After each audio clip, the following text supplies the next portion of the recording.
अब किसानों को देख लो, उनको अपनी बात रखने की, अपनी मांग मनवाने की आजादी है, लेकिन वो और लोगों का जब रास्ता खराब करते हैं तब पुलिस को बीच में आना पड़ता है, कोर्ट को बीच में आना पड़ता है। मैं यहां खड़ा होके दो नंगी तलवारें लेके कितना ही डांस कर लूं, कोई दिक्कत नहीं है, मेरा अधिकार है भाई, मैं नाच रहा हूं। लेकिन जैसे ही वो तलवार इनको छू भी गई तब वो अपराध बन गया है। और बच्चों को हमने इसी प्रार्थना करने से तो रोकना है ना। अब एक छोटी सी बात मैं जानना चाहता हूं आपसे।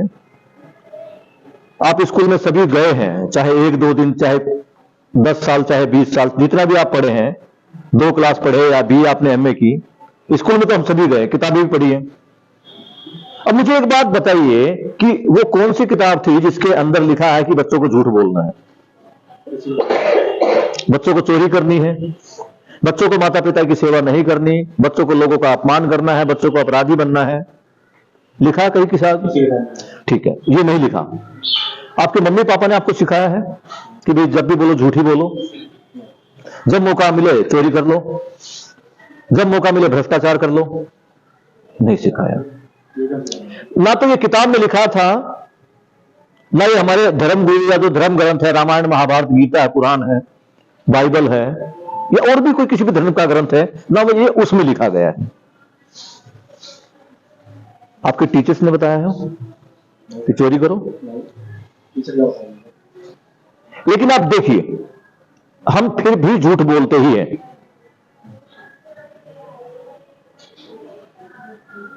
सत्यवादी हरिश्चंद्र तो मैं नहीं हूं, आप भी नहीं है, और आप में से अगर कोई है और मैंने गलत बोल दी तो मैं माफी चाहता हूं कि शायद कोई हो। लेकिन क्या कभी हमने झूठ नहीं बोला? क्या कभी हमने बेईमानी नहीं की? क्या हमने चोरी नहीं की? क्या हमने नकल भी नहीं मारी? क्या हम माता पिता से या बड़ों से उल्टा सीधा नहीं बोल रहे? कहां से सीखा? और अगर मेरा बच्चा गलती करता है, मेरा बच्चा झूठ बोलता है, मेरा बच्चा अपने भाई के साथ झगड़ता है, मेरा बच्चा छोटी मोटी चोरी करता है, मेरा बच्चा टीचर का अपमान करता है, मेरा बच्चा अपनी मां से तमीज से नहीं बोलता, तो ये किसने सिखा दिया भाई? आप तो बच्चे से बड़े हैं ना, और मैं सारी बात आपसे पूछ चुका हूं कि ना तो किताब में लिखा है, ना टीचर ने बताया, ना मां बाप ने बताया, ना किसी रिश्तेदार घर परिवार ने बताया कि आप झूठ बोलिए। हम भी करते हैं, और वो भी कहीं ना कहीं से तो कर ही रहे हैं। तो इसका अर्थ यह है कि बच्चा जो है, या हम खुद क्यों ना हो, हम ना तो किताब से सीख रहे हैं, ना हम टीचर से सीख रहे हैं, ना अपने मम्मी पापा से सीख रहे हैं। अब सीख कहां से रहे हैं? कुछ लोगों का जवाब आता है कीजिए कि मोबाइल फोन ऐसी बीमारी आ गई, सब कुछ इसी से सीख रहे हैं। ठीक है, मान लिया कुछ हद तक सीख रहे हैं, लेकिन क्या हमारे टाइम में मोबाइल फोन था? फिर हमने कहां से सीख लिया? कहां से सीख लिया हमने? खोलो दो लगे, बाहर की तरफ से खोलो तो बाहर की तरफ खुलते हैं।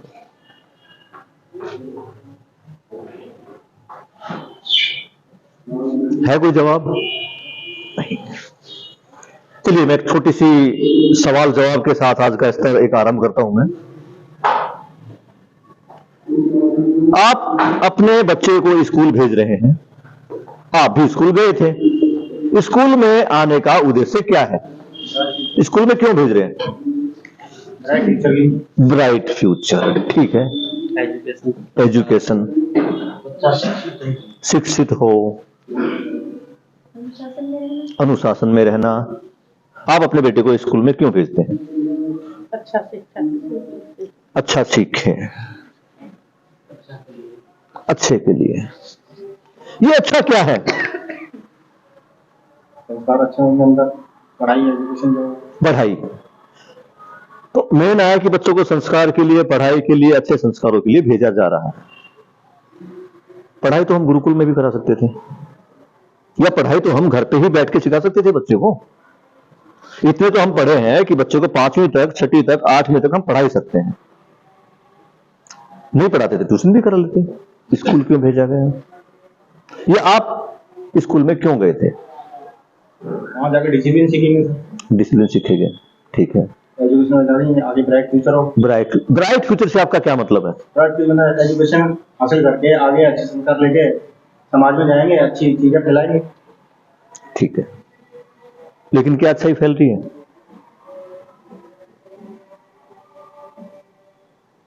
आप भी पढ़ लिख यहां तक आ गए, हमें तो फिर भी थोड़ी बहुत एक वो आंखों की शर्म जिसको बोलते बची हुई है।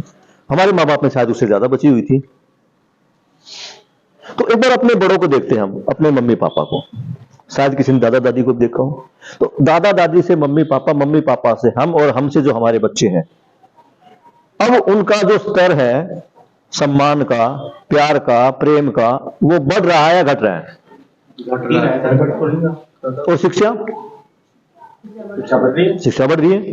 पहले 5वीं तक पास, कुछ लोग होते खाली 5वीं पास किए, फिर कुछ ऐसे आगे जिसने 8वीं पास किए, फिर 10वीं 12वीं वाले आगे, बीए, अब एमए पीएचडी वाले आगे। तो संस्कार घट रहे हैं या बढ़ रहे हैं? तो इसमें गलती किसकी है? जबकि किसी किताब में मैं आपसे पहले ही उगलवा चुका हूं कि किसी किताब में गलत करने के लिए नहीं लिखा गया।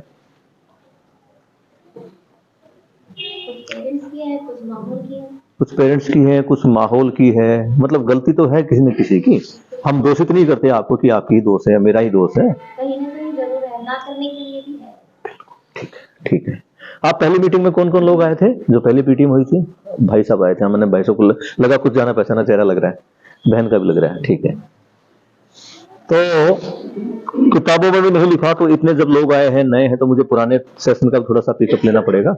पुराने सेशन के पिकअप के लिए जोशी भाई आप आएंगे या सविता बहन? हाँ, मैं ले लीजिए, आप लोग कराइए कोई, ठीक है, ठीक, आप कराइए। तो पिछले सेशन में क्या हुआ वो मेरी बहन कुछ प्रकाश डाल देगी, मैं अब इनको ये माइक दूंगा। अब थोड़ा सा आगे देखते हैं, बस कैसे हैं आप? आर्यन चौधरी, कोई बात नहीं मेरे भाई, ये सारे बच्चे मेरे ही हैं, आप सभी मेरे भाई बहन हैं। जी जी जी जी, आइए। तो अब हमें यही जांचना था कि इतना कुछ हो गया, और स्तर जो है, जैसे मेरे जोशी भाई पीछे बैठते बहुत बढ़िया एग्जाम्पल देते हैं। अगर शिक्षा बढ़ रही है, तो ये जो वृद्धाश्रम है जहां बूढ़े माँ बाप को भेजा जाता है, उनकी संख्या पहले ज्यादा थी, आज ज्यादा है। तो इसका मतलब हम आगे बढ़ रहे हैं या पीछे गिर रहे हैं? पीछे गिर रहे हैं। फिर संस्कार विहीन हो रहे हैं। संस्कार विहीन हो रहा है, और पढ़ाई विहीन भी तो हो रहा है ना। हाँ। तो सबसे पहले देखना पड़ेगा कि हम स्कूल में क्यों भेजते थे। सच्ची बात पे आते, बनावटी बातें बिल्कुल नहीं करते। आप में से कितने लोग हैं जो ये चाहते हैं कि मेरा बच्चा पढ़ लिख कर कुछ बन जाए? कौन चाहते हैं कि पढ़ लिख के मेरा बच्चा कुछ बन जाए? सब चाहते हैं। पढ़ लिख के एक अच्छा इंसान बन जाए, ये कितने लोग चाहते हैं? सभी चाहते हैं। तो एक ये बताए, एक अच्छा इंसान क्या होता है? समाज में अच्छा ही फैलाता है, यही है ना। एक अच्छा इंसान तो साधु महात्मा भी है, धर्मगुरु भी है, जो प्रवचन करता है, सबको अच्छी अच्छी बातें बताता है, चोरी नहीं करनी, पाप नहीं करना, गलत नहीं करना, महिलाओं का सम्मान करना है, वो भी तो अच्छा इंसान है ना। तो आप लोग कितने लोग चाहते हैं कि मेरा बच्चा केवल साधु महात्मा बन जाए, उसे पैसों से कोई मतलब नहीं, गृहस्थी से कोई मतलब नहीं, वो केवल ज्ञान बांटे? कितने पेरेंट्स चाहते हैं?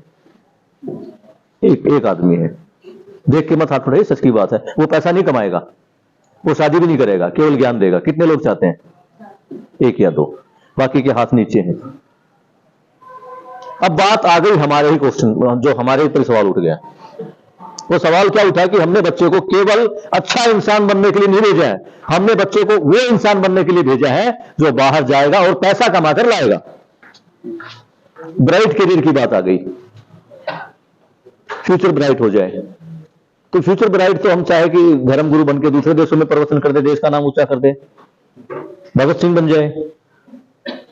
लेकिन हम क्या चाह रहे हैं कि हमारा बेटा फ्यूचर ब्राइट करे। किस मामले में? पैसे के मामले में। वो एक वकील बने तो अच्छी फीस लेके वकील बने, अच्छी बढ़िया कमाई करे। एक डॉक्टर बने तो फर्स्ट क्लास डॉक्टर बने, जिसकी फीस भी हजारों रुपए में है। बन भी जाएगा, अपने नीचे वालों को देखेगा, हैंडल करेगा।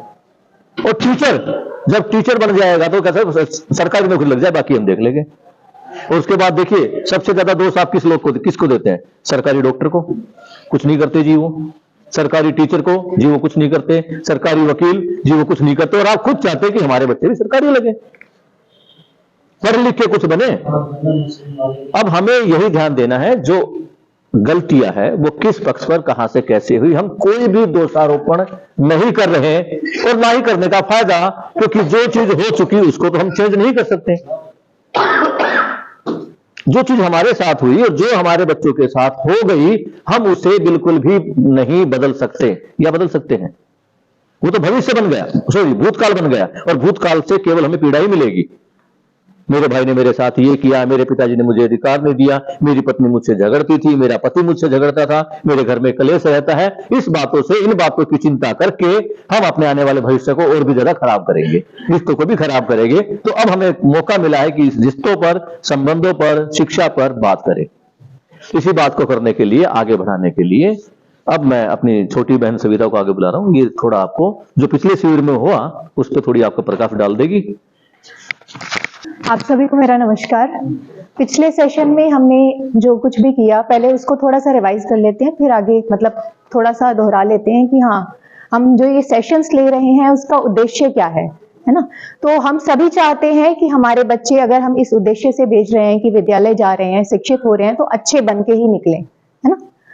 अच्छे बनने में हम किन किन बातों का ध्यान रख रहे हैं? एक तो सबसे पहले हमारा उद्देश्य होता है कि अच्छा बेहतर पढ़ लेंगे तो अच्छा रोजगार हासिल कर लेंगे, है ना, कमाने लगेंगे, अच्छी जगह नौकरी कर लेंगे, ताकि उनका जीवन यापन अच्छे से हो जाए। जो कष्ट आप लोग झेल रहे हैं या हम लोग झेल रहे हैं, उनको आगे आने वाली समय में ना झेलना पड़े। इसके साथ साथ हमें और किन बातों को ध्यान रखने की जरूरत है? बच्चा अब आगे बढ़ तो रहा है, शिक्षित तो हो रहा है। आजकल अगर हम देखें तो सामान्य रूप से हमें हर बच्चा ग्रेजुएट, पोस्ट ग्रेजुएट देखने को मिलता है, लेकिन उसका आचरण कैसा है? पहले अगर 5वीं तक भी बच्चे पढ़े होते थे, 10वीं तक भी पढ़े हैं, या स्कूली शिक्षा सिर्फ हासिल कर रखी है, तो भी उनका व्यवहार बहुत बेहतर होता था आज के ग्रेजुएट और पोस्ट ग्रेजुएट से। कह सकते हैं ऐसा? हाँ, बिल्कुल। तो आज के बच्चों में अभी अगर हम विद्यालय भेज रहे हैं तो किस बात की कमी रह जा रही है उनकी शिक्षा में, उनके आचरण में, जिसकी ओर हमें ध्यान देने की जरूरत है। बच्चा अगर कमा लेगा लेकिन उसका आचरण अच्छा नहीं है, व्यवहार अच्छा नहीं है, मानसिकता अच्छी नहीं है, या उसकी सोच अच्छी नहीं है, तो क्या वो सफल हो पाएगा? पैसे बेशक वो कमा लेगा, एक अच्छी पोस्ट जरूर हासिल कर लेगा, लेकिन स्वयं में वो अपने जीवन में खुश नहीं रह पाएगा, अपने संबंधों में, अपने आसपास के लोगों को खुश नहीं रख पाएगा, है ना।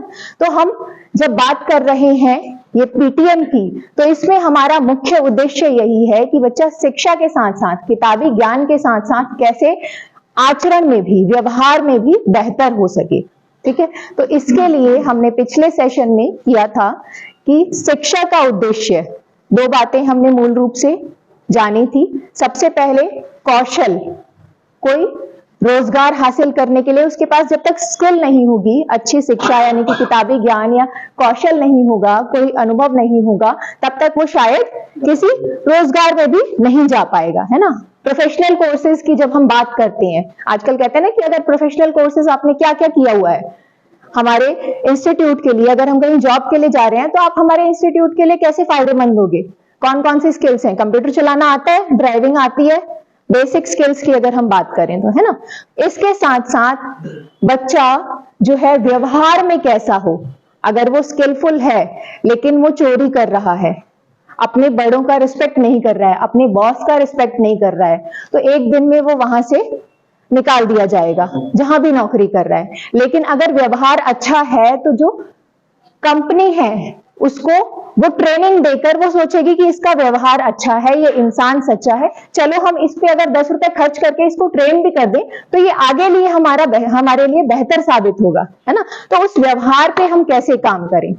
अब बच्चा जब जन्म लेता है, मूल रूप से मानव का स्वभाव समान है, निर्भर करता है कि उसको हम कैसा वातावरण दे रहे हैं, हम कैसी परवरिश दे रहे हैं, उस हिसाब से वो बच्चा आगे व्यवहार करता है ना। एक ही घर में पैदा होने वाले 2 बच्चे अलग अलग व्यवहार हो सकता है। ठीक, तो अब उस व्यवहार पे कैसे काम किया जाए? मूल व्यवहार की जब हम बात करते हैं, बच्चा शुरू से बहुत चीजें जानने का इच्छुक होता है। जब बच्चा छोटा होता है, 2 साल का, 3 साल का, नया नया बोलना सीखता है, हर बात में प्रश्न करता है, हर बात में क्वेश्चन करता है कि मम्मी पंखा क्यों घूम रहा है, इस लाइट का कलर ऐसा क्यों है, या मैं फिसल क्यों रहा हूं, है ना, या ये ऐसे क्यों चल रहा है, कुछ भी जो भी उसके मन में आता है, तो उसके मन में बहुत सारी चीजों को जानने की जिज्ञासा होती है। अब ये जिम्मेदारी हमारी है कि हम उन जिज्ञासाओं को कैसे शांत करें। शांत करें मतलब कि उसके प्रश्नों का हम सही जवाब दे पा रहे हैं, या अपना पल्ला झाड़ने के चक्कर में उसको हम फोन पकड़ा दे रहे हैं। आजकल क्या होता है, मुझे परेशान करने की जरूरत नहीं है, वैसे ही मेरा दिमाग खराब है, वैसे ही मैं नौकरी करके आ रही हूँ या नौकरी करके आ रहा हूँ, मेरा टाइम वेस्ट मत करो या मेरा दिमाग खराब मत करो, ये लो मोबाइल, इसमें कोई भी वीडियो गेम देख लो, गेम खेल लो, यही होता है नॉर्मली। तो हमारी जिम्मेदारी कहाँ है कि अगर बच्चा कुछ जानने का इच्छुक है, हमारे पास जवाब है, तो हम उसको आराम से बिठा के उस चीज को समझाएं, जवाब दें। अगर नहीं भी जवाब है तो हम इतना तो कह सकते हैं कि बेटा चलो इस क्वेश्चन का या इस प्रश्न का जवाब हम दोनों मिलकर खोजते हैं। जब वो अपने बड़ों में ये खोजने की जो नेचर देखेगा, खोजने का स्वभाव दिखेगा कि हाँ अगर हमें कुछ नहीं पता है तो हमें उसको खुद सर्च करना है, खुद ढूंढना है, खुद उसको खोजना है कि इसका जवाब क्या हो सकता है। ये नहीं कि गूगल किया और मिल गया। जब तक खुद से सर्च करना वो नहीं सीखेगा, वो इजी कुछ भी लेना चाहेगा, है ना, इजीली जो भी उसके पास अवेलेबल होगा वो उसको कैरी करेगा, वो उसको ले लेगा। कि क्या जरूरत है इतने किताबों के पन्ने पलटने की, गूगल पे जब मुझे इसका आंसर मिल रहा है तो मैं यहीं से ढूंढूंगा। ये नेचर बच्चे में कहां से आता है, वहीं से आता है कि हम उसको कैसे गाइड कर रहे हैं, है ना। तो पहला स्वभाव उसका जिज्ञासु, जिसको हमने दबा दिया अपना पल्ला झाड़ने के चक्कर में, अपने आप को बचाने के चक्कर में, कि हमारे पास जवाब नहीं है या हमारे पास समय नहीं है, तो ये लो मोबाइल, इसमें सर्च कर लो, तुम्हारे सारे सवालों के जवाब मिल जाएंगे, है ना। दूसरा, न्याय का याचक। बच्चा कैसा होता है, न्याय चाहने वाला। अगर उसको कोई चीज दे रहे हैं, उसका कोई दोस्त पड़ोस का आपका कोई बच्चा उसके साथ है, तो वो चाहेगा कि मम्मी अगर मुझे एक बिस्किट दिया है तो इसको भी एक बिस्किट दो। वो भेदभाव आपके अंदर होता है कि ये तो मेरा बच्चा है, इसके ऊपर मुझे खर्च करना है, इसको पहले पेट भरना है, दूसरे बच्चे का तो उसकी मम्मी देखेगी। हमारा ये स्वभाव होता है ना कि हमारे बच्चे का पेट भर जाए, वो अपने घर जाके खा लेगा। लेकिन वो बच्चा जो है वो चाहता है कि मम्मी ने अगर मुझे 2 बिस्किट दिए हैं तो मेरे दोस्त को या जो मेरे साथ बच्चा खेल रहा है उसको भी 2 बिस्किट मिले, तो वो भी न्याय चाहता है ना। तो दूसरा गुण उसका हो गया बच्चे की। जब हम बात कर रहे हैं, जो कुछ लोग अभी आए हैं उनको बता दूं कि हम बच्चे की बात कर रहे हैं कि कैसे हम बच्चे को सही दिशा में लेकर जाएं, बच्चे का स्वभाव कैसा होता है और हम कैसा उसको परिवेश दे देते हैं, कैसा वातावरण, कैसा माहौल दे देते हैं जिसकी वजह से वो गलत राह पर निकल जाता है, या शायद उसको डायरेक्शन हम सही नहीं दे पाते हैं, जिसकी वजह से उसकी मानसिकता आज जिस पर हमें सोचने की जरूरत पड़ रही है वैसी बन जाती है ना। तो 2 बातें अभी तक हुई है। बच्चा हमेशा जानना चाहता है, जिज्ञासु होता है ना, और हमेशा न्याय चाहता है कि सबके साथ एक जैसा व्यवहार हो, सही कार्य व्यवहार हो। तीसरा, हमेशा सच बोलने वाला होता है। बच्चा कभी झूठ नहीं बोलता है। घर पे कोई बाहर से आया है, घर में अगर पापा अंदर हैं तो वो पापा अगर ये बोल रहे हैं कि बोल लो बाहर जाके कि मैं घर पे नहीं हूं, तो बाहर जाके शायद वो यही रिपीट कर देगा कि पापा बोल रहे हैं कि मैं घर पे नहीं हूं। ऐसा होता है, ज्यादा छोटे बच्चे हैं तो यही चीज रिपीट कर देते हैं कि पापा बोल रहे हैं कि मैं घर पे नहीं हूं, अंकल को ऐसा बोल दो। तो बच्चा हमेशा सच भी बोलता है, झूठ बोलना हम उसे सिखाते हैं। हम घर पे अगर फोन आ रहा है ऑफिस से कि आप कहां पर हो, तो हम बोलते हैं कि हम तो घर से निकल चुके हैं, 5 मिनट में बस पहुंच रहे हैं। बच्चा, आप उसको सिखा नहीं रहे हैं, बोल नहीं रहे हैं, लेकिन वो देख रहा है कि आप क्या कर रहे हैं। तो शायद वो बड़ा होगा तो वो भी ये चीज सीख लेगा, वो भी बोल देगा। वो घर से बाहर गया है, अगर उसको आने में लेट हुआ तो आप उससे अगर प्रश्न पूछ रहे हैं, क्वेश्चन करेंगे कि स्कूल से आने में इतनी देर क्यों हुई, वो भी ऐसे ही बहाने बनाएगा, क्योंकि उसने अपने बचपन में या अपने अभी के समय में भी देख रहा होगा कि हाँ पापा अगर ऑफिस के लिए लेट हो रहे हैं, मम्मी अगर कहीं फंक्शन में जाने के लिए लेट हो रही है तो कैसे बहाने बनाती हैं, या फोन पे किस तरह से बोलती हैं कि हम तो निकल गए हैं लेकिन रास्ते में ट्रैफिक है, और होते घर पे ही है, होता है ना।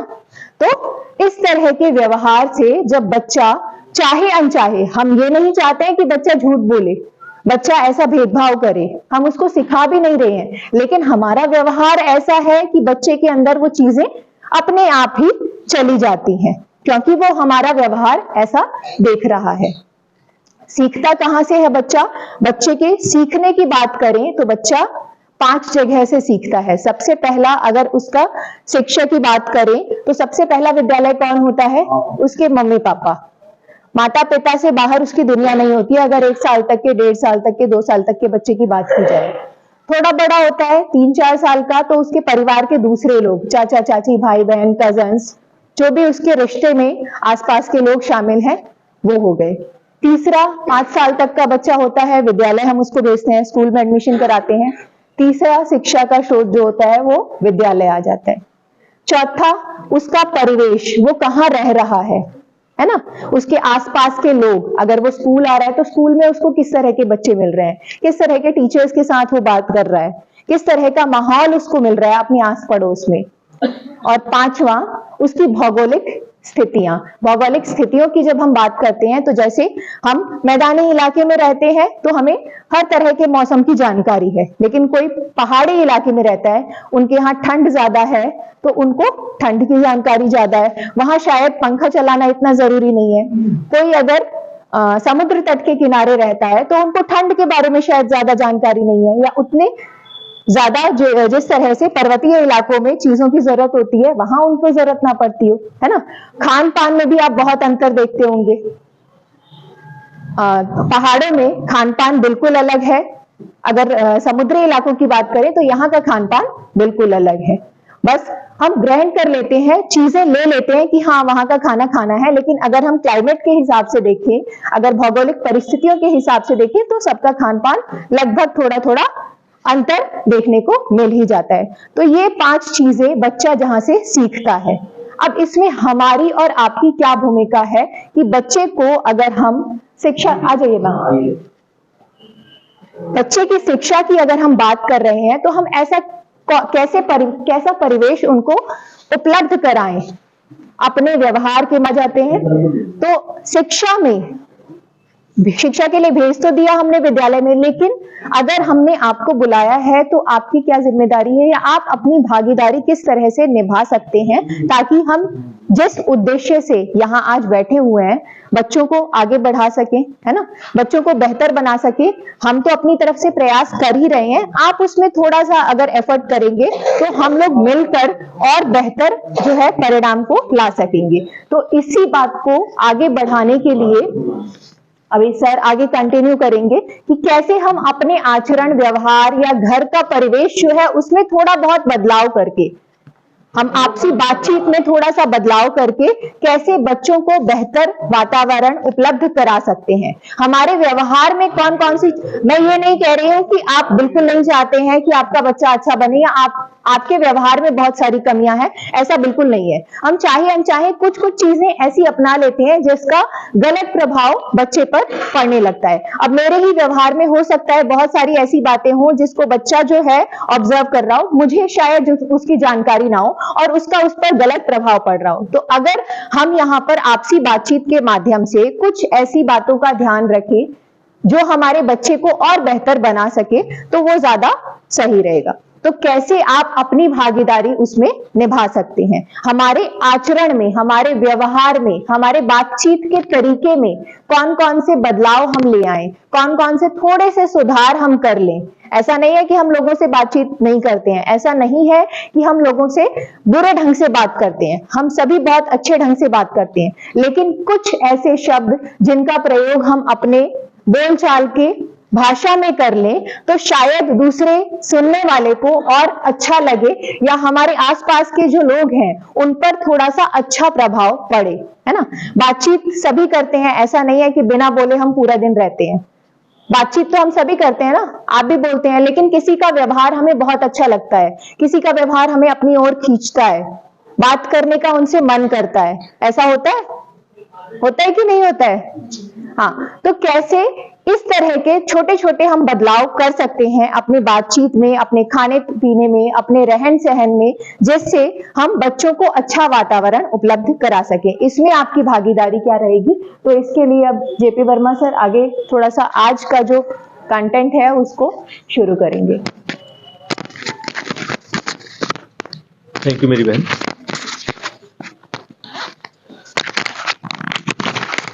एक सवाल जो आपसे पूछा गया था कि बच्चों को स्कूल में क्यों भेजा जाता है, जवाब था शिक्षा ग्रहण करने के लिए। अब शिक्षा क्या है, शिक्षा को पहले हम जान ले। क्या लगता है आपको शिक्षा क्या है? एजुकेशन, मतलब हाई एजुकेशन लेंगे तो आगे बढ़ेंगे, और ऐसा नहीं एजुकेशन के साथ साथ उन्हें रिस्पेक्ट करना भी आना चाहिए लोगों की। मेरे भाई शिक्षा आप क्या समझते हैं, शिक्षा क्या है, किसको हम शिक्षा बोलते हैं? एजुकेशन, संस्कार, डिसिप्लिन सारी उसमें सारी चीजें उसमें शामिल होती है, सिर्फ शिक्षा ही नहीं, शिक्षा ही नहीं। डिसिप्लिन भी आगे पीछे भी। तो शिक्षा के बारे में मैं थोड़ा सा एक परिभाषा आपको बता देता हूँ। शिक्षा है क्या वास्तव में, हम शिक्षा से क्या समझते हैं? जो टीचर्स लोग हैं, जो समाज है, जिसको हम पढ़ा लिखा तबका बोलते हैं, वो उसके लिए शिक्षा क्या है? शिक्षा क्या है?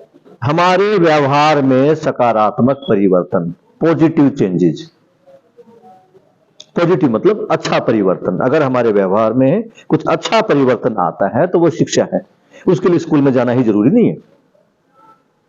अगर मैं स्कूल में आकर आज मैंने गिनती सीखी, 10 दिन बाद मैंने पहाड़े सीख लिए, फिर मुझे कै ख गए पढ़ना आ गया, ABCD पढ़ना आ गया, तो ये मेरे जो व्यवहार है, कौन सा व्यवहार? शैक्षिक व्यवहार। इसमें एक सकारात्मक परिवर्तन है। मुझे पहले नहीं आता था, आज मुझे आने लगा। लेकिन अगर मैं स्कूल में आके गाली देना सीखता हूं दूसरे बच्चों को देखकर, टीचर से बदतमीजी करना सीखता हूं अपने परिवार के माहौल को देखकर, या स्कूल में किसी दोस्त के माहौल को देखकर मैं अपने भाइयों के साथ, अपने मम्मी पापा के साथ तेज आवाज में बात करता हूं, तो ये सकारात्मक परिवर्तन नहीं है, ये सारी नेगेटिव चीजें हैं और इनको हम शिक्षा नहीं बोलते। अभी तक हमारा उद्देश्य केवल स्कूल में भेजने का था। क्या उद्देश्य था? कि स्कूल में जाए और बच्चा स्किल बेस, यानी ऐसी शिक्षा ग्रहण करे जिससे उसको आगे काम धंधा करने में मदद मिले। सरकार ने भी दो तरह के, 10वीं 12वीं तक तो नॉर्मल स्कूल है ही, अब 10वीं के बाद ही सरकार ने अलग से एक स्पेशल एजुकेशन वाले स्कूल खोल दिए, जिसमें बच्चों को टेक्निकल एजुकेशन भी दी जाती है।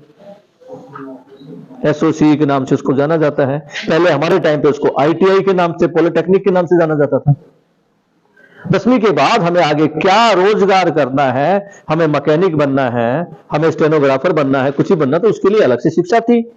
यानी जितनी भी शिक्षा थी वो हमारे को केवल पैसा कमाने की मशीन बनाने वाली थी। अब शिक्षा में और हम क्या चीज शामिल करें कि मुझे आने वाले समय में एक अच्छा टीचर मिले, एक अच्छा डॉक्टर मिले, एक अच्छा वकील बने, ये हमें जानना है। इससे पहले मैं जानना चाहता हूं कि भैया एक बात, छोटी सी बात आपसे पूछ रहा हूं मैं, मेरे सवाल जवाब आपसे ज्यादा है, क्योंकि मुझे तो आपसे बोलवाना है, मुझे अपने ज्ञान का लेवल आपके माथे पर नहीं चिपकाना। और दूसरी बात, यहां हम जो भी बात कर रहे हैं आपको ये नहीं कहते कि आप सारी बातों को मानिए, कोई भी बाउंडेशन आपके ऊपर नहीं कि आपको ये बात माननी ही है, और ना ही मेरे अंदर इतनी काबिलियत है कि मैं आपको कुछ समझा पाऊं या कुछ मनवा पाऊं, क्योंकि समझना और मानना आदमी को स्वयं में होता है। मुझे कौन सी बात माननी है, कौन सा काम करना, ये मेरा खुद का डिसीजन होता है, और आपका भी खुद का डिसीजन होगा। आप अपना डिसीजन लीजिए। आपको केवल जानना है कि जो हम बातें कर रहे हैं क्या वो पॉसिबल है, और क्या उसमें जैसे एक बड़ा यज्ञ होता है ना, कि बोलिए एक आहुति मेरे नाम की भी डाल दो। तब ये मान लीजिए कि बच्चों में सुधार का, एक टीचर में सुधार का, पेरेंट्स में सुधार का एक हवन हो रहा है, और थोड़ी बहुत आहुति आपके नाम की डल जाएगी तो अच्छा हो जाएगा। तो केवल पढ़ाने के लिए, उनको कमाने की मशीन बनाने के लिए हम स्कूल में भेजते थे। हमारे टीचर्स जब हम स्कूल में होते थे, हमारे को छोटी छोटी कुछ कहानियां सुनाते थे। कछुए खरगोश की कहानी लगा लो, है ना, सत्यवान सावित्री की कहानी लगा लो, राजा हरिश्चंद्र की कहानी लगा लो, और कुछ अन्य जीव जंतुओं की कहानी, जिसको कि पंचतंत्र की कहानी कहा जाता था, वो कहानी सिखाते थे, और उन कहानियों के द्वारा हमारे अंदर नैतिक मूल्य डालने की कोशिश करते थे कि सदा ईमानदारी से रहना चाहिए, अब हमारा पूरा ध्यान अपने लक्ष्य पर होना चाहिए, मेहनत से आगे बढ़ना चाहिए, बेईमानी नहीं करना चाहिए और सबको भाई समान समझ के प्यार करना चाहिए। हम में तो कुछ वो चीजें हम में तो आई, लेकिन आजकल के बच्चों से गायब होती है। तो अब सरकार क्या चाह रही है और कैसे चाह रही है, पहले मैं बता दूं कि ये जो विद्यालय जिसमें आपके बच्चे पढ़ते हैं, ये दिल्ली का नहीं पूरे वर्ल्ड का एकमात्र ऐसा स्कूल है जहां पर यह प्रयास शुरू किया गया कि आज जो कुछ बच्चा है या आज जो कुछ हम हैं और जो हमारा व्यवहार है वो अच्छा है या बेकार है, उसको जांचे, उसको परखे, उसमें कहां क्या कमी है, उसकी कमी को उन्हीं को बताए ताकि वो आगे अपने आने वाली संतानों में सुधार कर पाए, चाहे वो कमी टीचर के पक्ष में है चाहे पेरेंट्स के पक्ष में है। और मुझे जब पता लगेगा, जैसे मैं रेड लाइट पर गाड़ी चला रहा हूं और रेड लाइट पे तो मैंने गाड़ी रोक दी, लेकिन मेरी गाड़ी का टायर जेब्रा क्रॉसिंग पे चढ़ गया और ट्रैफिक वाले ने आके मेरा चालान काट दिया। ये अभी तक जो हमारे को सिखाया गया था कि जब वो येलो वाली लाइन हो तो हम रोड क्रॉस कर चुके हैं, केवल हमें लाल लाइन पे रुकना। लेकिन जैसे मैंने येलो लाइन से गाड़ी को क्रॉस किया, आगे पुलिस वाले ने मेरा चालान काट दिया। अब वो चालान काटने वाला मुझे बता रहा है कि भैया येलो लाइन पे भी आप गाड़ी जंप नहीं कर सकते, येलो लाइन का मतलब है आप रुकने के लिए तैयार हो जाओ।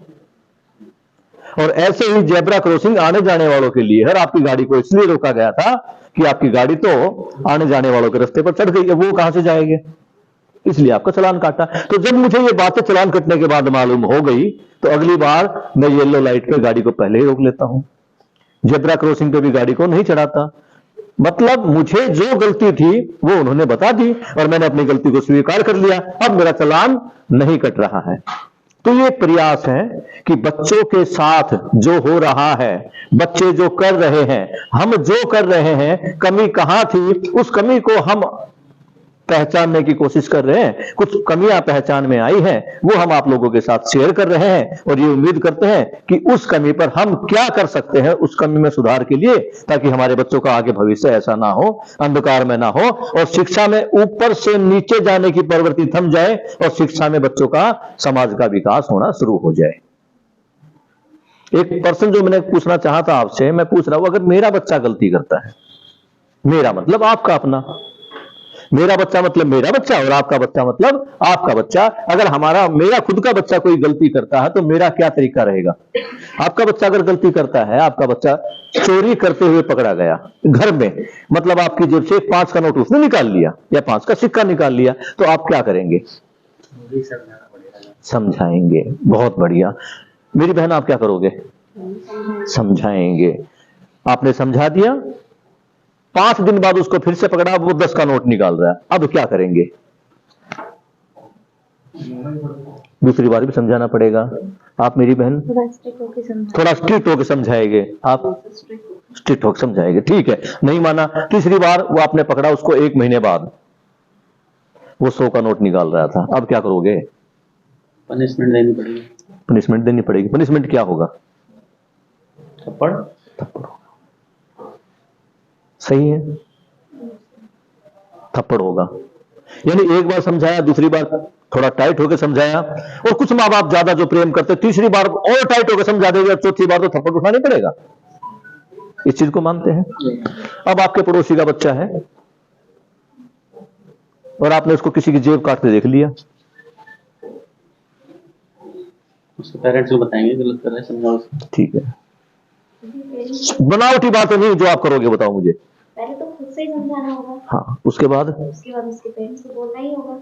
जब तक वो और उसके पेरेंट्स से बोले तुम्हें क्या मतलब, मेरा बच्चा क्या करेगी, फिर बताओ। स्पीकर पे समझाने की कोशिश तो करेंगे। आजकल तो मोस्टली यही होता है ना, कि मेरे बच्चे को उड़ा रही है, तुम्हें क्या था, मेरा बच्चा बहुत अच्छा है, मेरे बच्चे को बदनाम कर, यही तो बातें आती है ना।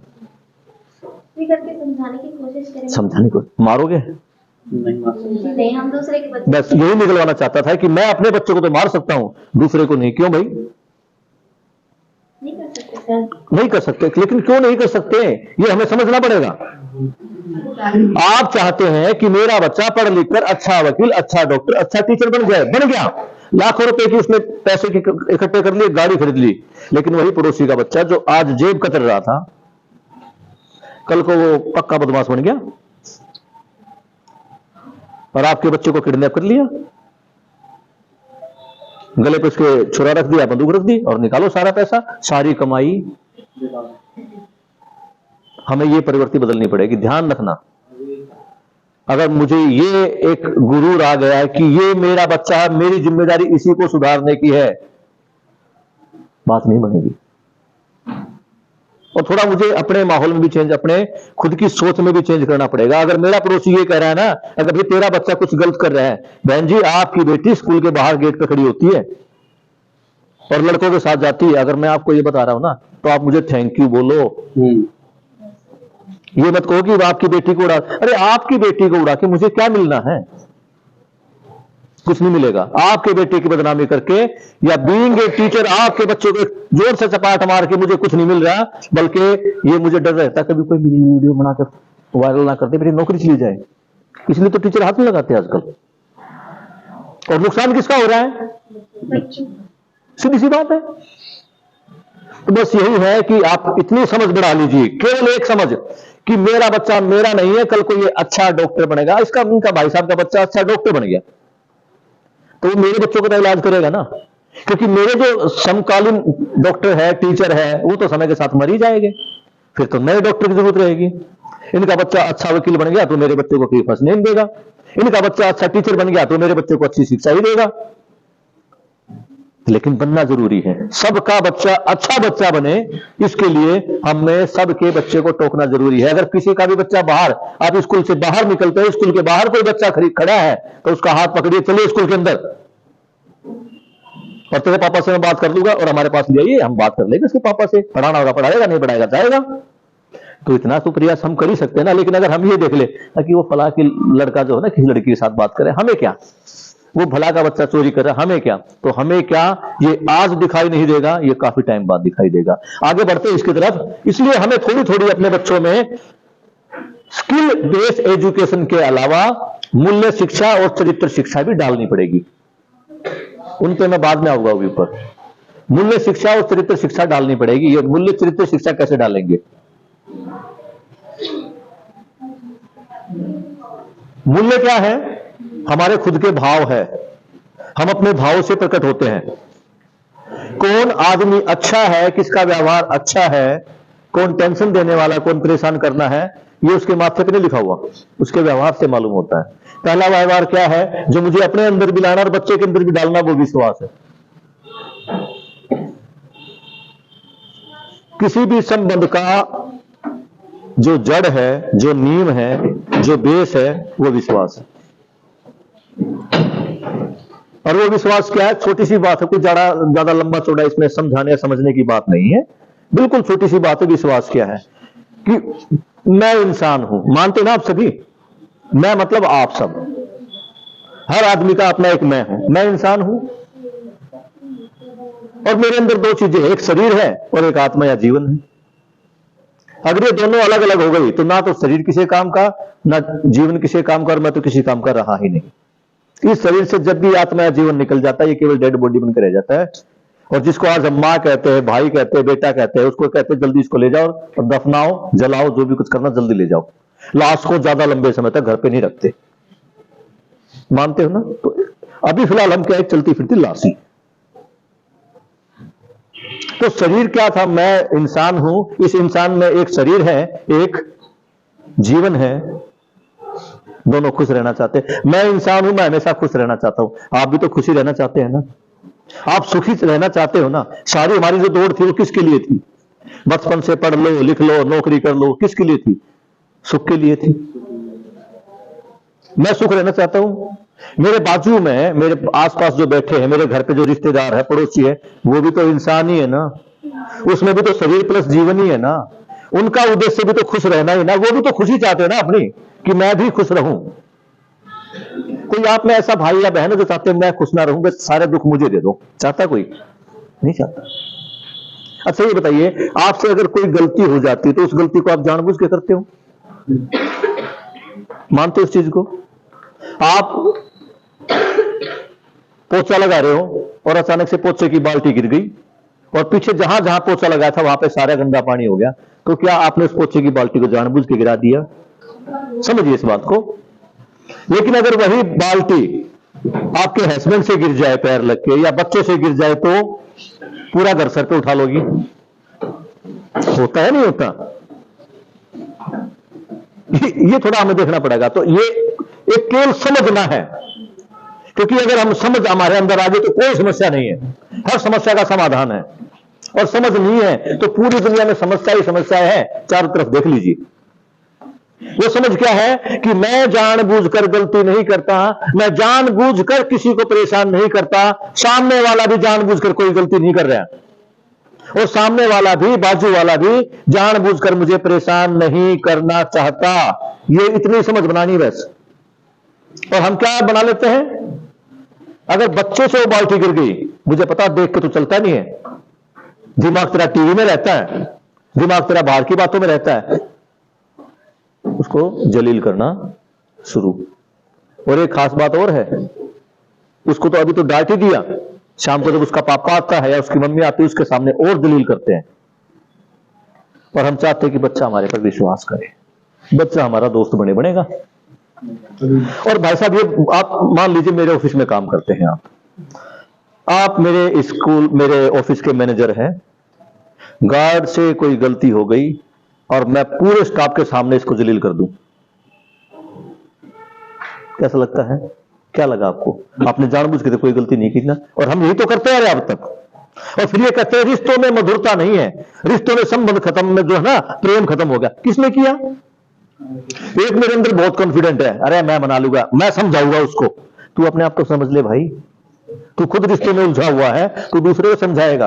और फिर एक बात और कह देते हैं, मैं जानता हूं तेरे को, तुम ऐसी ही हो, तुमने कभी चाहा ही नहीं कि तुम मेरा भला कर पाओ। मैं जान गया, अरे मैं इतना बड़ा धीरेन्द्र शास्त्री हो गया कि तुम्हारे मन के अंदर पहुंच के तुम्हारे मन का पत्ता बना लिया। यही चीजें जो है हमारे विश्वास को खत्म कर रही है। आप बस दिमाग में एक ही बात, एक ही कैप्सूल सेट कर दो कि जब मैं जानबूझकर गलती नहीं करता तो दूसरा भी जानबूझकर गलती नहीं करता। जब मैं खुश रहना चाहता हूं तो सामने वाला भी खुश ही रहना चाहता है। बस ये है कि वो खुशी को कुछ और समझ बैठा है और मैं खुशी को कुछ और समझता हूं। तो ये बताओ, जब इतना विश्वास मेरे बच्चे को आ जाएगा, मेरे बच्चे से पोछे की बाल्टी गिर गई और मैं अपने बच्चे को बोलता कोई बात नहीं बेटा, तूने जानबूझकर नहीं गिराई, लेकिन अच्छी बात है, पता नहीं लगता। नहीं सर, उसमें एक मिस्टेक है। पेटीएम में मैसेज जाता 8 से 9 पेटीएम।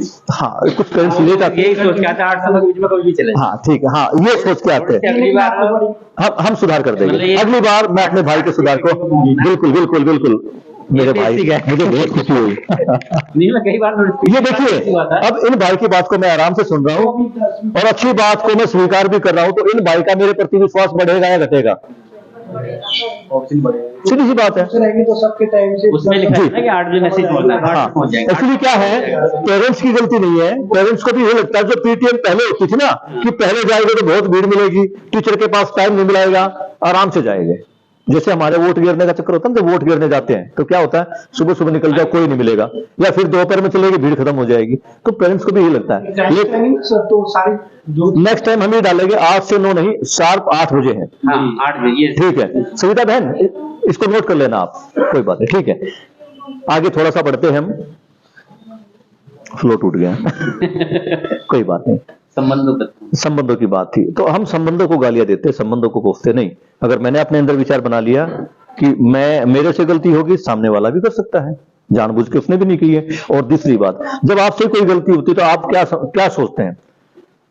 आपने कोई गलती कर दी, आप क्या सोचे कि मैं सबके बीच में डांटू, पूरे परिवार के, या अकेले में प्यार से समझाओ भाई अब तो हो गई? चाहते ना अकेले में। और हम अपने बच्चों के साथ क्या करते हैं, पूरी क्लास में टीचर के द्वारा और पूरे घर में सबके सामने अपने आप को हीरो बनाने के लिए, देख मैंने इसकी गलती पकड़ी है, उसको डांटते हैं। अब क्या बच्चे के साथ मेरा संबंध खराब होगा, बिगड़ेगा, या अच्छा होगा? और अगर उसने कोई गलती कर भी दी, मान लो उसने पानी गिरा भी दिया, भाई पानी गिर गया कोई बात नहीं, क्योंकि हमें पता है पानी तो गिर चुका है, अब ये वापस बाल्टी में नहीं आएगा, ये भूतकाल बन चुका है, इसको आप ठीक नहीं कर सकते। लेकिन रिश्तों को खराब होने से, बेटा सुन, थोड़ा संभल के जाना, पानी गिर गया है, सरफ का पानी, कभी तू स्लिप होके गिर ना जाए। तो बच्चा क्या सोचेगा कि मेरी माँ को पानी की टेंशन नहीं, मेरी टेंशन है। इससे आपका विश्वास बढ़ेगा या घटेगा? बढ़ेगा। यही तो परिवर्तन, इतना ही तो आपके अंदर लाना है। और जिस घर की नींव मजबूत होगी, जिस घर का विश्वास मजबूत होगा, उसमें अगला जो पिलर है वो सम्मान का है। जब विश्वास हम अपने भाई पर करेंगे, अपने बेटों पर करेंगे, अपनी बेटियों पर करेंगे, अपनी मां पर करेंगे, तो ये सम्मान बढ़ेगा या घटेगा? तो ये तो बाय वन गेट वाला ऑफर हो गया कि आप विश्वास पैदा करो और सम्मान आपको फ्री मिल रहा है। सम्मान के साथ क्या है? कृतज्ञता। ये बहुत जरूरी चीज है। कृतज्ञता मतलब कि मैं आज यहां जो खड़ा हूं, आप जो बैठे हैं, मेरे को यहां तक लाने के लिए जिन भी लोगों का उपकार है, जिन भी लोगों का सहयोग है, उनके सामने मेरा सर हमेशा ऐसा रहे। मेरे को एक बड़ी मतलब अपने अंदर वो कहते हैं ना, समझ पता नहीं कब आ जाए। कुछ समझ बच्चे में 10 साल की उम्र में आ जाती है, कुछ में 50 की भी नहीं आती। मैं अपने परिवार में जिस परिवेश में पढ़ा हूं ना, मैंने देखा कि मेरे दादाजी ने मेरे परदादाजी से हिस्से में कुछ नहीं लिया था। सारा मकान संपत्ति अपने छोटे भाइयों को कह दिया था, तुम दे दो, इनको दे दो, मुझे नहीं चाहिए, मैं अपने आप कर लूंगा। और मेरे दादाजी ने अपना खुद का एक मकान लेके उसको सेटल किया। उसके बाद यही परिवर्तन मैंने अपने पिताजी में देखा। मेरे पिताजी ने कहा भी जो कुछ संपत्ति है मेरे छोटे भाई को और मेरी बहनों को दे दो, मुझे नहीं चाहिए। तो उनको ऐसा करता देख के मेरे दिमाग में आ गया कि भी मुझे भी अपने पिताजी से कुछ नहीं लेना। और ऐसा ही मैंने किया। जो घर था, जो प्रॉपर्टी थी, मैंने कहा पिताजी आप मेरे भाइयों में बांट दो, मुझे कुछ नहीं चाहिए, मैं अपने आप कर लूंगा। कर्जा लेके मैंने अपना मकान खुद का बना लिया। 2-3 मकान जैसे थे मेरे बना लिए। और मुझे बड़ा कॉन्फिडेंस था कि देखो मैं जो कुछ हूं अपने दम पे हूं। और दूसरे दोस्तों को बोलता था भाई तू क्या बोलता है, तू तो साला मकान में पापा के रहता है, तेरे तो पंथ का जो है तेरे घर पे ही तेरे पापा का नहीं, तेरे पापा ने 8-10 लाख रुपए दे के तेरी नौकरी लगाई, तू क्या बोलता है। लेकिन मुझे पता लगा कि मैं कितना गलत था। खाली मैंने अपने बनने के लिए, आज मैं जो कुछ हूं इसके लिए किसको समझा? पैसे को, धन संपत्ति को। और मैं किस चीज को भूल गया? मैं ये भूल गया कि मेरे माँ बाप ने प्यार तो मुझे और भाइयों के बराबर ही किया ना, खाना तो मुझे और भाइयों के बराबर ही दिया है ना। या मैंने ये छोड़ दिया था बचपन में कि जाओ मैं तुम्हारा खाना नहीं खाता? नहीं किया था ना। तो जिसको ये गुमान है कि आज मैं जो कुछ अपने दम पे हूं, वो एक बार देख ले कि जो तुम रोटी खा रहे हो क्या उगा सकते हो? हो गया। जिस गाड़ी में बैठे हो, जिस गाड़ी से तुम चल रहे हो, चाहे वो डीटीसी बस ही क्यों ना हो, उसका टायर में पंचर तक में तुम्हारा क्या योगदान है? गाड़ी के एसी की तो अलग बात है। तो मैं यहां जो खड़ा हूं ना, मैं आप जैसे हजारों लाखों लोगों के कारण यहां खड़ा हूं। जिसने बस बनाई उसकी बस में बैठ कर स्कूल जाया करता मैं। जब बारिश हुआ करती, किसी ने छतरी बनाई थी, उस छतरी को ओढ़ा मैंने। जूते पहने हैं, सर्दी में जैकेट ही पहनी है, वो मैंने खुद तो नहीं बनाई ना। तो ये जो सुख सुविधाएं मुझ तक पहुंचाई है, उन सभी लोगों के प्रति कृतज्ञता।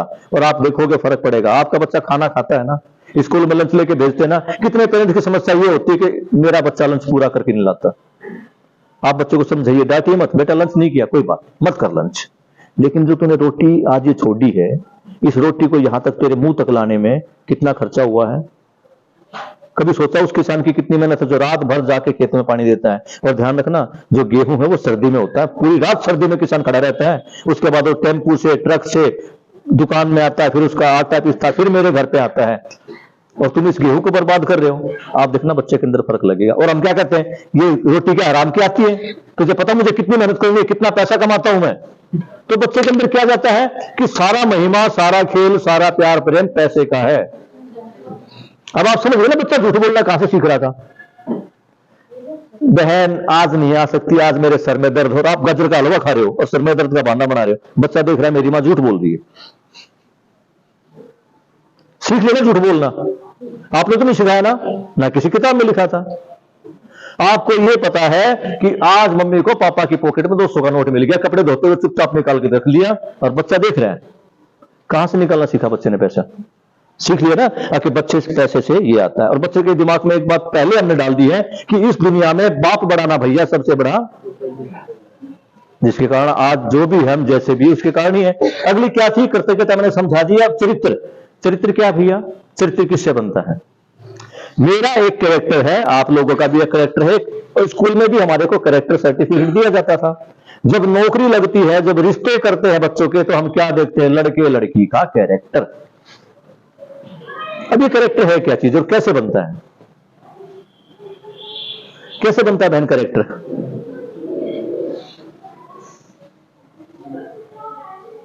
आप ऐसा क्या काम करोगी कि मैं कहूंगा मेरी बहन का कैरेक्टर बहुत अच्छा है? क्या चीज देखी मैंने, आप बताइए।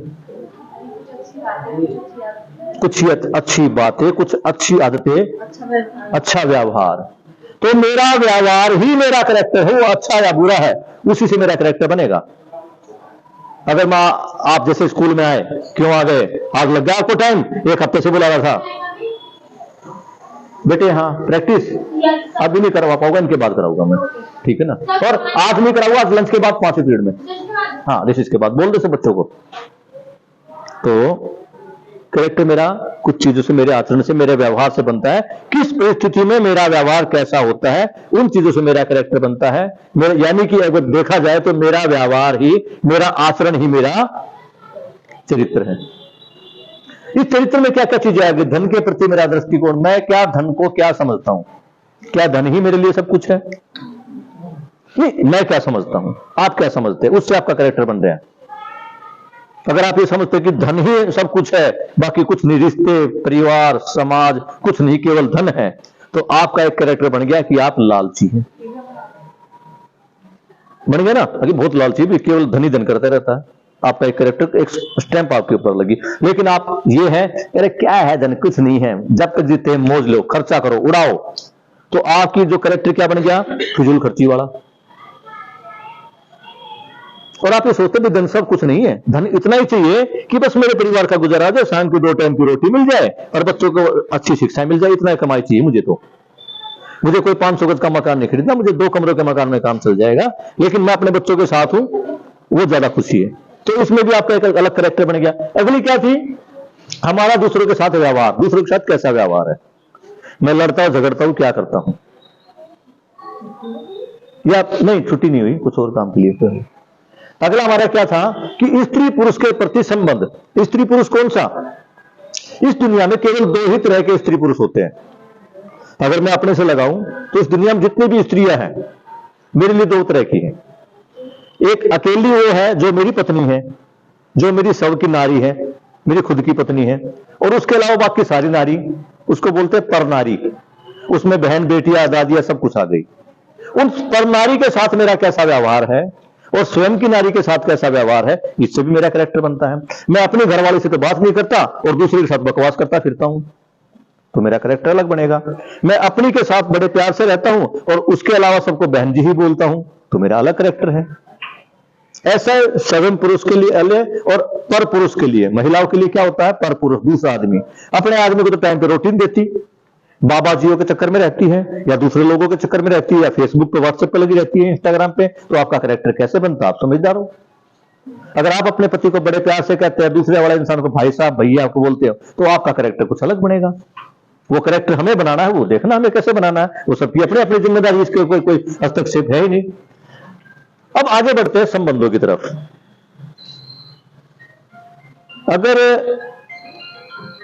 गहनता से देखें तो इस दुनिया में, पूरी दुनिया में एक आदमी के साथ 7 तरह के संबंध हमारे हो सकते हैं, और हर संबंध के साथ एक संबोधन होता है। संबोधन का मतलब है कि उसको कैसे बोले। हम पापा को हमेशा पापा जी ही बोलते हैं, कोशिश करते नहीं बोल पाते, कई बार गुस्से में जान है तू देख लेंगे, जब हमारे बच्चे कई बार ऐसे बोल देते हैं, देखते। सविता बहन थोड़ा पानी इसमें बता ना। तो पहला, जब बच्चा या मैं इस दुनिया में पैदा हुआ तो मेरे साथ एक संबंध जुड़ गया, माता पिता का संबंध। और जैसे ही मेरे साथ माता पिता का संबंध जुड़ा, मेरे माता पिता को भी मेरे एक क्या मिल गया? बेटा या बेटी। अब बस कर दो, नहीं सेकंड पीरियड मना किया मैंने, हाँ बस अभी खत्म करो।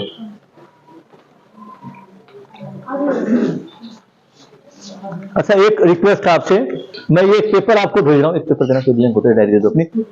आप जो भी चाहते हैं कि ये बातें कुछ अच्छी है और आप इसे अपने परिवार में लागू करना चाहते हैं, ज्यादा नहीं, जिसको लगता है पूरा कॉन्फिडेंस है। कई बार मुझे भी लगता है कि भगत सिंह की कहानी सुनकर मैं भी भगत सिंह बन गया और जाके मोदी सरकार से लड़ जाऊं। जिसको लगता है, जो खासकर पहले सेशन में भी आए थे, जो अब भी आए हैं, वो अपने फोन नंबर यहाँ पे जरूर नोट करवा देना, हम उनसे बात करेंगे कुछ। नोट कर दिया। हाँ नोट कर दे दे, हाँ ठीक है, ये मैडम आपको दे देगी। तो संबंध और संबोधन हम कैसे कह के संबोधित करें, इन चीजों का बड़ा ध्यान है। मैडम ने बताया ना, बहुत सारी चीजें बच्चा घर से सीखता है, हमारे व्यवहार से सीखता है। तो सीधी सी बात है, आप में से ऐसे कितने लोग हैं जो चाहते हैं कि मेरा बच्चा मुझे मम्मी जी पापा जी कह के बुलाए? सभी चाहते हैं, बोलते भी है, ए मम्मी, ओ मम्मी, सुन मम्मी, यार मम्मी। बताओ यार मम्मी तुम नहीं समझते, यार पापा, अरे पापा भी यार हो गया, मम्मी भी यार हुई, कमाल भाई, इतने मॉडर्न हो गए। देखिए तमीज तो तमीज ही रहेगी, है ना। आम को तो आप, आम जो है हमेशा ये खट्टा या मीठा ही होगा, आम कभी कड़वा नहीं होगा, और करेला कभी मीठा नहीं होगा। तो आपको अच्छी बातें भी लगा रहे होगे। मैंने खुद देखा, मेरा एक भतीजा है, साली का लड़का, उसके घर पे एक छोटी सी लड़की है, पहली बच्ची है उनकी, बड़े एक्साइटेड है, और वो क्या सिखाते हैं, ए दादी को डांट के दिखा, मम्मी को डांट के दिखा, इसको हैप बोल दे, और कुछ और बातें हैं, थोड़ी गंदी बातें, आंख मार के दिखा, सीटी मार के दिखा। अरे क्या सिखा रहे हो तुम? कल को जब ये लड़की को उल्टा सीधा करेगी, किसको दोष दोगे? लड़की को, सिखाने वाले तुम हो ट्यूशन। तो ये जो संबोधन है ये बहुत जरूरी है। अगर हम चाहते हैं कि हम अपने पिता बच्चे, हमारे बच्चे हमें मम्मी जी या पापा जी कह के ही बोले, हमारे पैर भी छुए, नमस्ते भी करे, तो हमें पहले खुद को उनको बेटा जी बेटी जी बोलना पड़ेगा। कितने लोग हैं जो बेटा जी बेटी जी बोलते हैं? बेटा जी बोलते हैं, बहुत अच्छी बात है मेरी बहन, आप अपना नंबर जरूर लिखवाना। आप भी बेटा जी ही बोलते हैं, बहुत अच्छी बात है। पापा जी बोलता ना बदले में, रामलाल तो नहीं बोलता, सच्ची बात है। आम के पेड़ पर आम ही लगने हैं, करेले वाले पे करेला ही लगेगा, सीधी सी बात है। अब बेटा जी, चाचा जी, मामा जी कह के उच्चारण हमें करना है। अगला संबंध क्या है? भाई बहन का, भैया जी, दीदी जी। और अगर नाम लेके भी बोलते हैं, वैसे तो नाम लेके नहीं बोलना चाहिए बड़े भाई को, छोटे भाई को, लेकिन फिर भी बोलते हैं। कई बार बड़े भाई को होता है छोटे भाई का नाम लेके बोलते हैं, ए रमेश इधर आ, तो रमेश जी इधर आइए, कितना बढ़िया रहेगा। तो वो रमेश जी जिसको बोला ना, वो भले ही कुछ भी करता रहे, कितना झगड़ा, हाँ भैया जी, हाँ दीदी जी, कितना अच्छा आएगा। फिर संबंध क्या है? मित्र मित्र संबंध।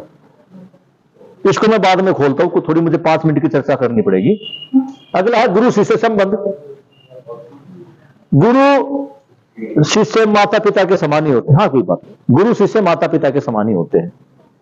तो जैसे माता पिता के साथ था, टीचर को भी चाहिए कि बेटा जी कह के बोले। हालांकि मेरे अंदर भी अभी आदत नहीं आई है कि मैं बच्चों को बेटा जी कह के बोलो। हाँ इतना जरूर हो गया है कि जहां पर लठ और थप्पड़ चलते थे ना, अब इतना आ गया, हाँ भाई क्या बात है, बता कुछ तो बात है, अब इतने पे आ गए हैं। इतना फर्क है, धीरे धीरे आएगा, हम भी अपने अंदर परिवर्तन लाएंगे, आप भी कोशिश कीजिए। अगला पति पत्नी संबंध, भाई बहन, चाचा ताऊ, दादा दादी, मामा, ये सब हमारे संबंध जो क्या थे, ये खून के संबंध थे, ब्लड रिलेशन जिसको बोलते हैं। एक पति पत्नी का संबंध ऐसा होता है जिनके अंदर ब्लड का रिलेशन नहीं होता, वो अलग खानदान में पैदा होती है, हम अलग खानदान में पैदा होते हैं, फिर दोनों मिलते हैं और एक नया खानदान बनाते हैं। जैसे मैंने कहा था ना कि ये विश्वास नींव थी, ऐसे ये पति पत्नी का मिलना ये नींव है एक नए परिवार की। अगर ये नींव मजबूत हो गई, आप मेरे ख्याल से यहां 80 के आसपास लोग बैठे हैं, कम ज्यादा भी हो सकते हैं। आपको एक बात बताता हूं बहुत बढ़िया, आप इस दुनिया के 10% सौभाग्यशाली लोगों में से एक है। जितने भाई बैठे सबकी पत्नियां घर पे ही होगी ना, या घर पे होगी या किसी के साथ कुछ दुर्घटना होगी तो ऊपर होगी, लेकिन है तो आपके साथ ही ना कहीं। आपके हस्बैंड भी आपके साथ है, वो ठीक है, आपको डांट देते हैं, धमका देते हैं, कई बार थप्पड़ भी लगा देते हैं। पत्नियां भी कई बार डांट भी देती है, समझा भी देती है, कई बार बेलन भी मार देती होगी, लेकिन है तो आपके साथ ही ना। तो हम लक्की लोग हैं कि इतना कुछ होते भी हम पति पत्नी एक साथ मिलकर रह रहे हैं। आज जितनी शादी वर्तमान में हो रही है, 90% केस थाने, महिला थाने में और कोर्ट में है। जवान जवान अच्छी अच्छी पढ़ी लिखी बेटियां अपने ससुरे पर गलत आरोप लगा रही है। देखा है ना आपने? तो हम लकी है कि हमें ऐसी पत्नी या ऐसा पति मिला है जो हमारे साथ मिलकर परिवार की नींव को मजबूत करके आगे बढ़ रहे हैं। तो उनको भी हम देखो, हमारी जो मम्मियां थी, दादियां थी, सुनते हो जी, ऐ जी, कभी नाम लेके नहीं बोलती थी। आजकल नाम लेके बोल लेते, कॉमन, कोई बात नहीं, बोल लेते हैं। मैं भी नाम लेके बोलता हूं। मेरी पत्नी कभी मुझे नाम लेके नहीं बोलती, लेकिन मैं उसको नाम लेके बोलता हूं। लेकिन एक अच्छी चीज है, संतोष जी, रमेश जी, सुनील जी, अगर आप नाम लेके बोल रहे तो जी के साथ सम्मान लगा दें। एक जोड़े से पूछा अगर भाई तुम्हारे बीच में झगड़ा क्यों नहीं होता? नहीं शादी हुई थी। बोला भाई ये मुझे जी कहती है, मैं इसको जी कहता हूं, और चाय में भी पार्ले जी आता है, इसलिए हम दोनों का जी लगा रहता है, झगड़ा नहीं होता। तो जी की तो बहुत बड़ी महिमा है। साथी सहयोगी संबंध, अभी साथी सहयोगी संबंध की मैंने बात भी की थी कि मैं अपने गार्ड के साथ, मैनेजर के साथ कैसा व्यवहार करता हूं। तो छठे पीरियड 5वें पीरियड में आना है, सबको बोल दो। हम एक ऑफिस में काम करते हैं, एक फैक्ट्री में काम करते हैं। हमारे बीच में संबंध को क्या समझा गया था? मालिक और नौकर का संबंध। एक मालिक है जो हमारे को तनख्वाह देता है, एक नौकर है जो फैक्ट्री में काम करता है। लेकिन वास्तव में इस संबंध में भी कुछ परिवर्तन लाने की कोशिश की है। आप में से कुछ लोग फैक्ट्री में काम करते होंगे, कुछ मालिक होंगे, कुछ कर्मचारी होंगे, ये चीज है। हमारे बीच में क्या संबंध देखना? हमारे बीच में साथी और सहयोगी का संबंध है। साथी कौन होता है? जो हमारे सुख और दुख में साथ खड़ा है। और सहयोगी कौन होता है? मेरा सहयोगी कौन है? अब जैसे बहन मेरा सहयोग कर रही थी, मैं बहन का सहयोग कर रहा था, तो सहयोगी क्या? एक दूसरे की हेल्प करना। मालिक साथी है जो हमें समय पर तनख्वाह देता है, कोई जरूरत पड़ेगी तो कुछ एडवांस भी दे देता है, वो साथी के रूप में हमारे साथ खड़ा है। हम उसके सहयोगी हैं, उसके व्यापार को आगे बढ़ा रहे हैं। ये संबंध है। और जिस संबंध में क्या होना चाहिए? मुझे पता है मेरा साथी है, मेरी मदद कर रहा है, मेरा घर चला रहा है, तो उसको मैं सम्मान दूंगा और वो मुझे सम्मान देगा, क्योंकि उसको मैं उसका रोजगार आगे बढ़ा रहा हूं। अगर ये संबंध सबके बीच में आ जाए तो कितना अच्छा। कोई झगड़े है क्या? ये फैक्ट्री या ये आंदोलन हो गए क्या? नहीं हो गए। इसमें क्या है? नाम के साथ जी लगा दो या आदरणीय लगा दो। आदरणीय सर, रिस्पेक्टेड मालिक जी, रिस्पेक्टेड मैनेजर सर, मैनेजर जी, मैनेजर साहब, या मैं मैनेजर हूं तो गार्ड साहब क्या हाल है? गार्ड साहब सब ठीक है? अगला है व्यवस्था में संबंध। व्यवस्था मतलब जैसे हमारा देश है, इसमें कूड़ा साफ करने वाला भी है, पुलिस भी है, टीचर भी है, सब है, एक प्रधानमंत्री भी है। अगर उनके सामने हम कुछ अच्छे शब्द लगा ले, देखिए मैं पहली क्लास बच्चों के लिए थी, आज आपके लिए है। आपको क्या करना है? आप चाहते हैं ना हमारे बच्चे अच्छे हो, हमारे बच्चे अच्छे इंसान बने, तो अब हमें अपने व्यवहार में परिवर्तन लाना है। और बच्चे हमारे व्यवहार से अपने आप ही सीख रहे हैं। जब आप गार्ड के साथ तमीज से बात करोगे तो आपका बेटा देख रहा है, और जब आप गार्ड के साथ क्या दिक्कत है, 5 मिनट तो लेट है, खेल, गेट को खोल, तू भी, मेरा बच्चा अंदर जाएगा, तो बच्चा सीख रहा है ना। क्या आपका बच्चा अगली बार वो गार्ड से तमीज से बात करेगा? कभी। और अगर आप गार्ड से, भाई साहब मुझे पता है लेकिन बच्चे की कोई गलती नहीं है, गलती मेरी है, आज जाम था, स्कूटर ढंग से चला नहीं, या स्कूटर में पंचर हो गया, भाई साहब इसको अंदर ले लो, अगर आपको दिक्कत है तो मैं प्रिंसिपल साहब से बात कर लेता हूं। तो आपका बच्चा देख कर सीख रहा है ना, वो भी गार्ड की इज्जत करना सीख रहा है ना। तो अपने व्यवहार में हमें परिवर्तन लाना है। अब बात करते हैं दोस्त की, मित्र मित्र संबंध। आप लोगों के कितने लोगों के दोस्त है? सबके दोस्त। क्या होता है दोस्त? दोस्त